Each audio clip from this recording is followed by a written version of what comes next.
सिम्बापुर शहर में आर्यन अपनी पत्नी जिया के साथ अपने भैया भाभी के साथ रहता था। आर्यन की भाभी प्रीति काफी नकचड़ी थी। वो बिल्कुल नहीं चाहती थी कि आर्यन और जिया उसके साथ उस घर में रहें। इसीलिए वो हमेशा अपने पति संदीप से इसकी शिकायत किया करती थी। कितनी बार कहा है आपको, मुझे आपके भाई और उसकी पत्नी के साथ रहना पसंद नहीं है और मैं बिल्कुल नहीं चाहती कि उन्हें पिताजी के छोड़े हुए जमीन जायदाद में हिस्सा मिले। मैं खुद यही चाहता हूँ भाग्यवान, इसलिए आज मैं कोर्ट में जाकर आया हूँ और एक वकील को घूस खिलाकर एक फर्जी वसीयत के कागज तैयार करा लिए हैं, जिसमें साफ साफ लिखा है कि पिताजी जाने से पहले सारी चीजें मेरे नाम कर गए थे। अब बस कल सुबह की देर है।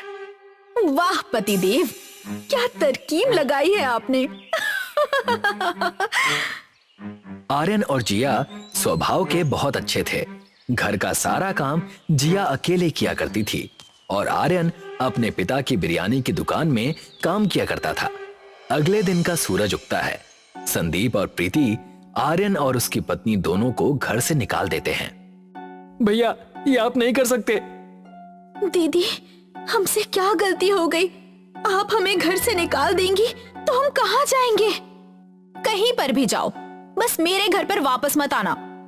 और आर्यन, तुम्हें काम पर आने की भी जरूरत नहीं है। उस बिरयानी की दुकान को भी पिताजी मेरे नाम पर करके गए हैं। अब जाओ तुम दोनों और खुद का कुछ कर लेना, बस वापस यहाँ मत आना, समझे?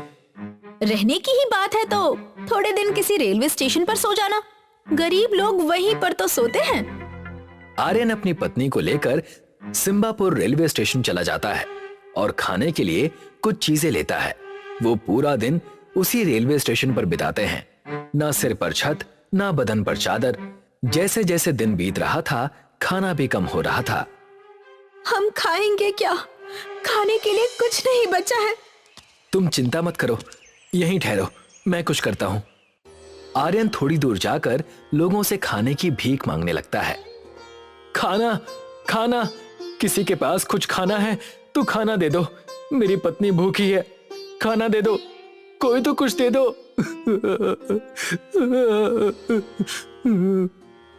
आर्यन अपनी हालत पर फूट फूट कर रोने लगता है। तभी वहां पर एक छोटी लड़की आर्यन के पास आकर कहती है, आप रो क्यों रहे हो? मैं आपको खाना देती हूँ। आज मैं अपना टिफिन लाना भूल गई और मम्मी ने मुझे आज बिरयानी और मेरे दोस्तों के लिए मोमोज पैक करके दिए हैं। आप रोइए मत, मैं आपको अपना टिफिन देती हूँ। बेटी, तुम्हारा बहुत बहुत शुक्रिया। ईश्वर हमेशा तुम्हारे साथ रहे। ईश्वर से मेरी यही प्रार्थना है। तभी रास्ते में एक बूढ़ी औरत कमजोरी की हालत में लोगों से खाना मांग रही थी। कोई खाना दे दो, नहीं तो मैं जी नहीं पाऊंगी।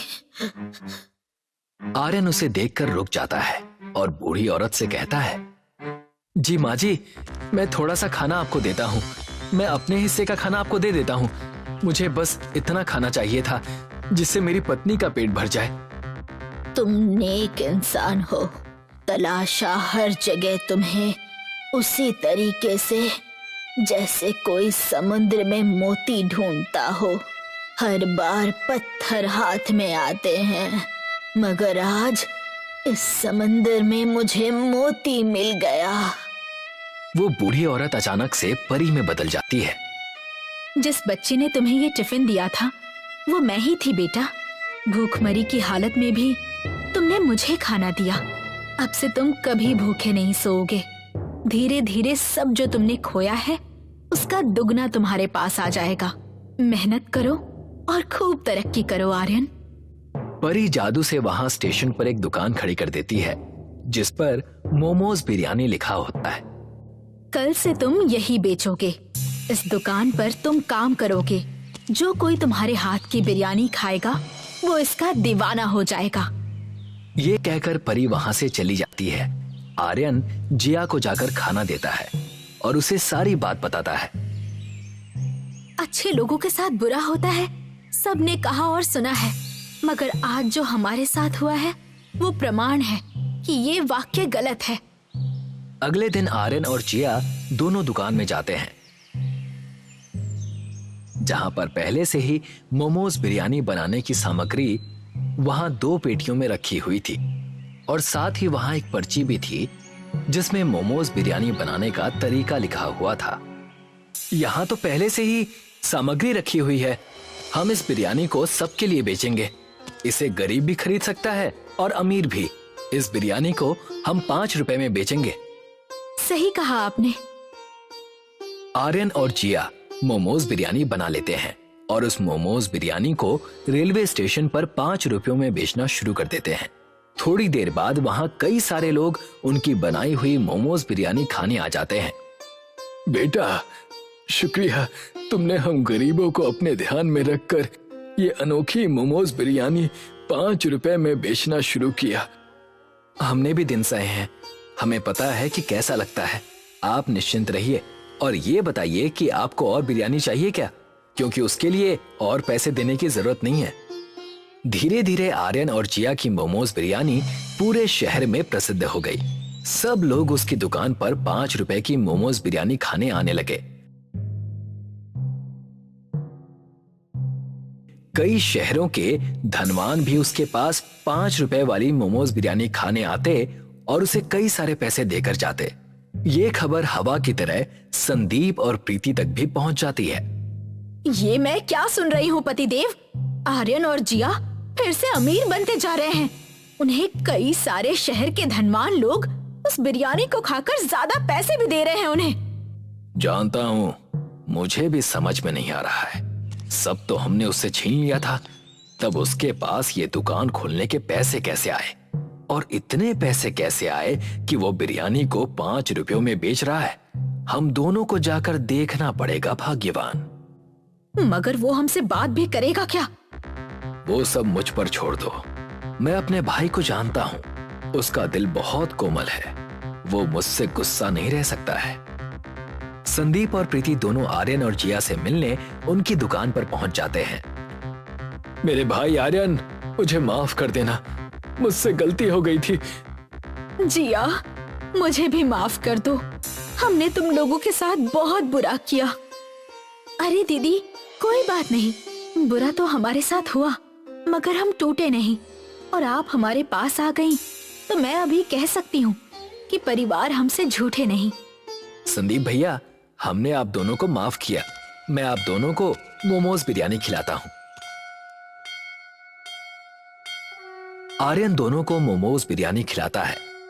संदीप बातों बातों में आर्यन से मोमोज बिरयानी की दुकान का राज पूछता है और आर्यन अपने भाई पर भरोसा करके उसे बता देता है। भैया, हम 5 रुपयों में इस मोमोज बिरयानी को इसलिए बेच पा रहे हैं क्योंकि इस दुकान में 2 पेटियां हैं जिसमें हर दिन अपने आप मोमोज बिरयानी बनाने की सामग्री आ जाती है और पर्ची में मोमोज बिरयानी कैसे बनाते हैं वो भी लिखा हुआ है। इसलिए ये मोमोज बिरयानी खाने में इतनी अच्छी लगती है। अच्छी बात है, बहुत अच्छी बात है। मोमोज बिरयानी के लिए शुक्रिया। अब हम चलते हैं, मगर हम आगे भी तुम दोनों से मिलने आते रहेंगे। संदीप और प्रीति घर लौट जाते हैं। कहा था ना मैंने, वो आर्यन मुझसे गुस्सा नहीं रह सकता। और देखा किस तरीके से मैंने उससे सब उगलवा लिया। वो 2 पेटियां और वो पर्ची, हमें बस वही चाहिए। फिर हम भी मोमोज बिरयानी बेचेंगे, वो भी ज्यादा भाव में। सोचो सोचो पतिदेव, कितने पैसे होंगे हमारे पास। कुछ योजना बनाओ। मैंने योजना सोच रखी है भाग्यवान, बस तुम मेरे साथ चलना। अगले दिन रात को आर्यन और जिया अपनी दुकान को बंद करके चले जाते हैं और संदीप और प्रीति रेलवे स्टेशन में प्रवेश करते हैं। प्रवेश करते ही उन्हें वो बच्ची मिलती है जिसने आर्यन को मोमोज और बिरयानी की टिफिन दी थी।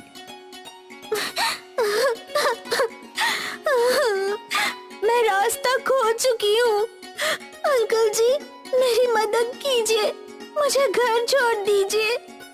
ए लड़की, यहाँ से भाग, जा यहाँ से, किसी और से मदद मांग। अरे, ये बच्ची यहाँ कैसे आ गई? ए, समझ नहीं आता क्या? निकल यहाँ से। वो बच्ची वहां से रोते रोते चली जाती है। संदीप और प्रीति आर्यन की मोमोज बिरयानी की दुकान पर पहुंचते हैं। देखो, यही है वो पेटियां जिसमें हर दिन उस अनोखी मोमोज बिरयानी बनाने की सामग्री अपने आप आ जाती है। और वो रही पर्ची जिसमें उस मोमोज बिरयानी को बनाने का तरीका लिखा है। कितना भोला है मेरा भाई, ऐसी चीज को कोई खुले में छोड़कर कैसे जा सकता है। मूर्ख भाई है मेरा, इसीलिए अब मैं धनवान हो जाऊंगा। संदीप और प्रीति उन दोनों पेटियों और पर्ची को उठाकर जाने लगते हैं। तभी उन्हें बीच में एक बूढ़ी औरत दिखाई देती है जो उन दोनों से मदद मांगती है। कोई मेरी मदद करो, कोई मुझे कुछ खाने के लिए दे दो, बड़ी भूख लग रही है। बेटा, पेटी में से कुछ खाने को दे दो। नहीं नहीं, हमारे पास आपको देने के लिए कुछ नहीं है। जैसे ही वो ये शब्द कहता है, वो बूढ़ी औरत परी में बदल जाती है और उन दोनों से कहती है, मैंने 2 बार रोकने की कोशिश की तुम दोनों को अपने कहर से बचाने की, मगर लालच को मैंने तुम्हारे अंदर वास करते देखा। नहीं मिलेगी माफी तुम दोनों को इस गुनाह की। धनवान होना था तुम दोनों को, अब सब छीन लिया जाएगा तुमसे। कूदता था तुम्हारा मन पैसा देखकर, अब कूदते रहना जिंदगी भर एक मेंढक की तरह। संदीप और प्रीति दोनों मेढक में बदल जाते हैं। अगली सुबह होती है, आर्यन अपनी दुकान खोलता है और उसे वो दोनों पेटियां अपनी जगह पर ही दिखती हैं, जैसे पिछली रात कुछ हुआ ही ना हो। शहर में आर्यन आगे और कई सारी जगहों पर अपनी 5 रुपए की मोमोज बिरयानी की दुकान खोल लेता है और अपनी जिंदगी आराम से जीता है। एक गांव में अभिमन्यु नाम का व्यक्ति पनीर बिरयानी बेचा करता था। एक दिन अभिमन्यु बाजार में पनीर बिरयानी का ठेला लगाकर ग्राहकों को आवाज लगा रहा था। आइए आइए और पनीर बिरयानी का आनंद उठाइए। सभी का धंधा इस समय चल रहा है मंदा। मेरी बिरयानी के साथ मिला हुआ पनीर इस गर्मी में आपको कर देगा ठंडा। तभी वहाँ पर मुखिया आकर अभिमन्यु से बोला, अरे क्या बात है अभिमन्यु, कितनी देर से देख रहा हूँ कि ग्राहकों को आवाज लगा रहे हो, मगर कोई तुम्हारी पनीर बिरयानी खाने ही नहीं आ रहा। ऐसी बात नहीं है मुखिया जी, कुछ देर बाद देखिएगा कि कितने ग्राहक मेरे ठेले पर आकर बिरयानी खाने का आनंद उठाएंगे। अभिमन्यु, ये गर्मी का मौसम है, तुम पनीर बिरयानी बेचने की बजाय कोई नया आइटम क्यों नहीं बेचते? नहीं मुखिया जी, पनीर बिरयानी मेरे पिताजी भी बेचा करते थे और उन्होंने ही मुझे पनीर बिरयानी बनानी सिखाई थी। मैं इस धंधे को नहीं छोड़ूंगा। कुछ देर में अभिमन्यु के ठेले पर लोगों की भीड़ लगने लगी और देखते ही देखते अभिमन्यु की पनीर बिरयानी खत्म हो गई। मुखिया मुस्कुराते हुए अभिमन्यु से बोला, मान गए अभिमन्यु, तुम्हारी पनीर बिरयानी का स्वाद गर्मी में भी लोगों को अपनी ओर खींच लाता है। अभिमन्यु मुस्कुराता हुआ घर चला गया और मुखिया भारी मन से अपने खेत की ओर चला गया। खेत पर उसका भतीजा चंदू मुखिया का इंतजार कर रहा था। चाचा जी, क्या आपने अभिमन्यु से बात की?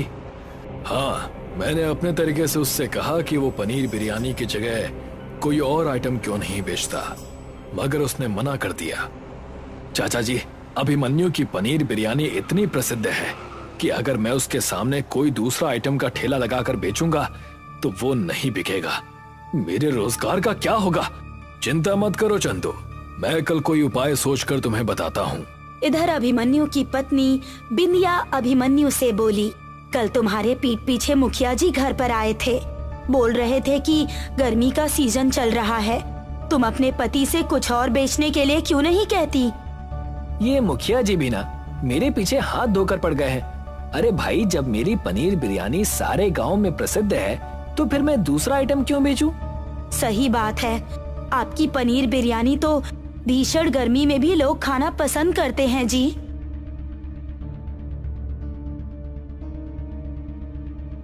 अगले दिन मुखिया अपने भतीजे चंदू से बोला, मैंने उपाय सोच लिया है चंदू, तुम आज से अभिमन्यु के ठेले के सामने पनीर बिरयानी ही बनाकर बेचोगे।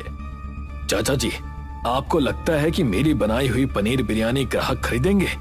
पूरी बात तो सुन लो चंदू, तुम अपने ठेले के अगल बगल अच्छी वैरायटी के छाते भी लगाओगे ताकि लोगों को बैठने में सहूलियत हो। और तो और तुम हर पनीर बिरयानी की प्लेट के साथ एक कोल्ड ड्रिंक लोगों को मुफ्त पिलाओगे। चाचा जी, इस तरह से तो मुझे मुनाफा कम और घाटा ज्यादा होगा। मूर्ख कहीं के, जब तुम ऐसा करोगे तो सारे ग्राहक तुम्हारी तरफ खुद ब खुद खींचे चले आएंगे। एक बार उसके ग्राहक टूटकर तुम्हारे पास आ गए तो उसके बाद तुम अपनी मर्जी के मुताबिक बिरयानी की प्लेट के दाम रख सकते हो। तुम नहीं जानते चंदू, इस देश में लोग मुफ्त का माल देखकर बड़े ही जल्द खींचे चले आते हैं। और रहा सवाल अभिमन्यु का, तो उसके ठेले के साथ मुझे क्या करना है, ये मैं अच्छी तरह से जानता हूँ। अगले दिन चंदू मुखिया के कहे मुताबिक उसने अगल बगल में अच्छी वैरायटी की छाते वाली कुर्सियां भी रखवा ली और ग्राहकों को आवाज लगाने लगा। आइए आइए, आप सबने अभिमन्यु की घटिया पनीर बिरयानी का बहुत स्वाद चखा है। एक बार मेरी बनाई हुई स्वादिष्ट पनीर बिरयानी खाइए और मुफ्त में कोल्ड ड्रिंक का आनंद उठाइए।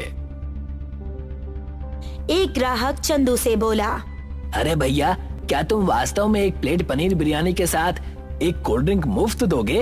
हाँ हाँ भाई, मैं मजाक नहीं कर रहा। और तो और तुम अभिमन्यु के ठेले पर गर्मी में पनीर बिरयानी खाते थे और यहाँ इस छतरी के नीचे आराम से बैठकर पनीर बिरयानी का आनंद उठाओ और इस गर्मी में ठंडी ठंडी मुफ्त कोल्ड ड्रिंक का भी आनंद उठाओ।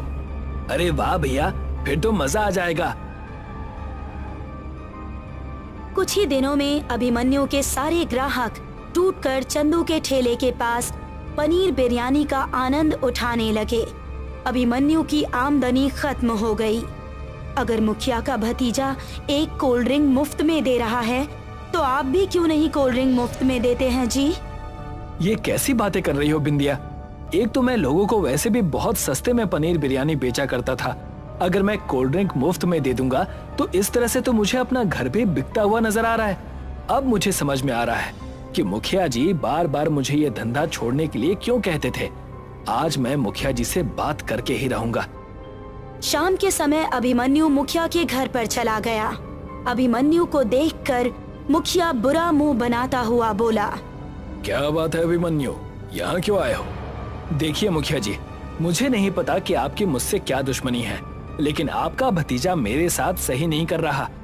क्यों भाई, इस गांव में क्या तुम्हें ही पनीर बिरयानी बेचने का अधिकार है? नहीं मुखिया जी, मैंने ऐसा तो नहीं कहा, लेकिन आपका भतीजा चंदू मेरी बिरयानी की बुराई हर ग्राहक से करता है और आखिर वो मेरे ही ठेले के सामने बिरयानी कैसे बेच सकता है? अभिमन्यु, तुम अपनी हद से ज्यादा आगे बढ़ रहे हो। हर किसी के धंधा करने का अपना अलग अलग तरीका होता है। और हाँ, अब जब बात यहाँ तक आ ही गई है तो फिर ध्यान से सुनो। तुम्हारे पिता ने वर्षों पहले मुझसे कर्ज लिया था जो कि उन्होंने मुझे नहीं लौटाया। तो आप कहना क्या चाहते हैं मुखिया जी?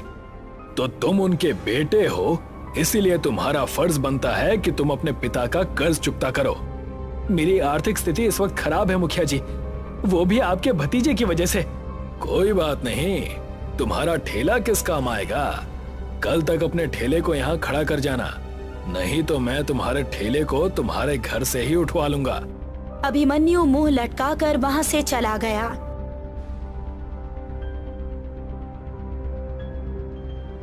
अगले दिन मुखिया के आदमी अभिमन्यु का ठेला भी उठाकर ले गए। अभिमन्यु बेरोजगार हो गया। कुछ दिन ऐसे ही बीत गए। आखिर आप कब तक ऐसे ही घर पर बैठे रहेंगे? कुछ समझ में नहीं आ रहा बिंदिया, यहाँ तक कि धंधा और ठेला भी हाथ से चला गया। अब मैं क्या करूं? मुखिया ने जरूर आपसे झूठ बोला है। आपके पिताजी को स्वर्ग सिधारे तो कई वर्ष हो गए हैं। उन्होंने तो आपसे कभी जिक्र नहीं किया कि मुखिया से उन्होंने कुछ पैसे उधार लिए थे। जानता हूँ बिंदिया, लेकिन जानते हुए भी मैं कुछ नहीं कर सकता। अब तो लगता है कि जैसे इस गांव को छोड़कर जाना पड़ेगा। वैसे भी अब मेरा यहाँ मन नहीं लगता। इतना बोलकर अभिमन्यु क्रोध से एक बक्से पर लात मार दी। बक्से से कुछ सामान नीचे गिर गया। ये क्या किया आपने? ये तो आपके पिताजी का पुराना बक्सा था। अभिमन्यु ने अपनी पत्नी की बात का कोई जवाब नहीं दिया और वो बक्से से गिरे एक बहुत पुराने कागज को पढ़ने लगा। ये आप क्या पढ़ रहे हैं जी? क्या है ये? ये तो पिताजी की हैंडराइटिंग है बिंदिया। सिर्फ पिताजी ही इस गांव में 5वीं क्लास पास थे। इसमें बर्फ की बिरयानी के बारे में कुछ लिखा है। अचानक अभिमन्यु को कुछ याद आया।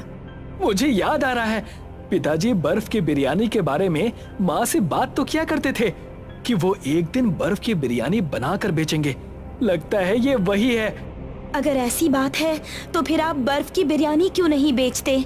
अगर आपके पास पैसे नहीं हैं, तो मेरे पास एक चांदी का हार पड़ा हुआ है, आप उसको गिरवी रखाइए और अपना धंधा फिर से शुरू कीजिए। अभिमन्यु उसी दिन उस हार को गिरवी रखकर कुछ पैसे ले आया और चावल खरीदकर अपने पिताजी के लिखे नुस्खे के अनुसार चावल को पकाकर उसके ऊपर बर्फ मिला दी। बिंदिया, बर्फ की बिरयानी तो बनकर तैयार हो गई। आपके साथ मैं भी बेचने का प्रयास करूंगी। हम अपनी पुरानी जगह पर धूप में ही खड़े होकर इसे बेचेंगे। अभिमन्यु बिंदिया के साथ अपनी पुरानी जगह पर चला गया और आवाज लगाने लगा, आइए भैया आइए, आप सबने पनीर बिरयानी बहुत खाई है। एक बार आप बर्फ की बिरयानी खाकर ठंडा ठंडा कूल कूल होने का आनंद उठाइए। तभी एक ग्राहक वहां आकर बोला, अरे भैया, पनीर बिरयानी, छोले बिरयानी, नॉनवेज बिरयानी के बारे में तो सुना था, बर्फ की बिरयानी के बारे में पहली बार सुना है। देख रहे हैं कितनी भीषण गर्मी है। एक बार बिरयानी को खाने का आनंद उठाइए और ठंड का मजा लीजिए। लाओ भैया, एक प्लेट लगा दो।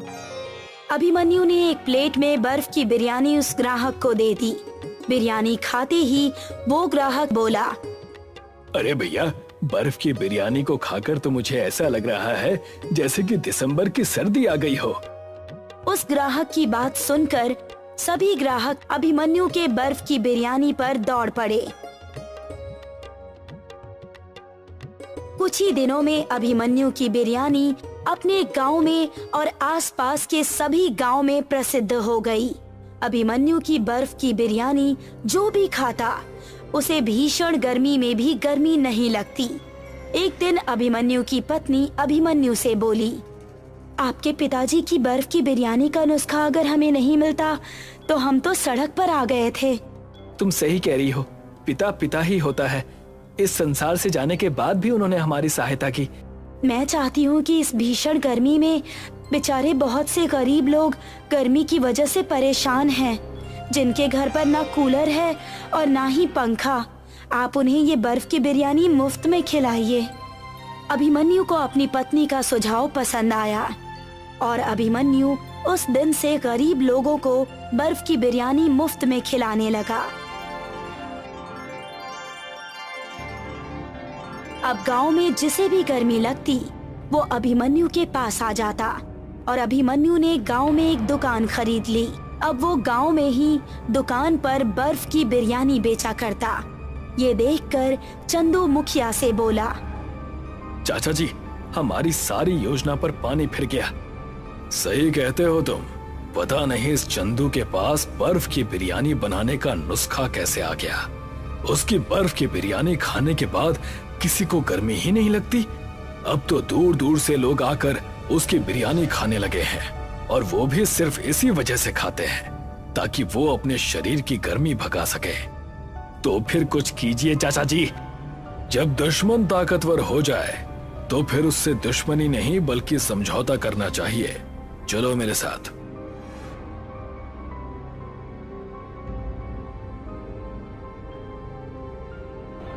मुखिया चंदू को लेकर अभिमन्यु के घर पर चला गया।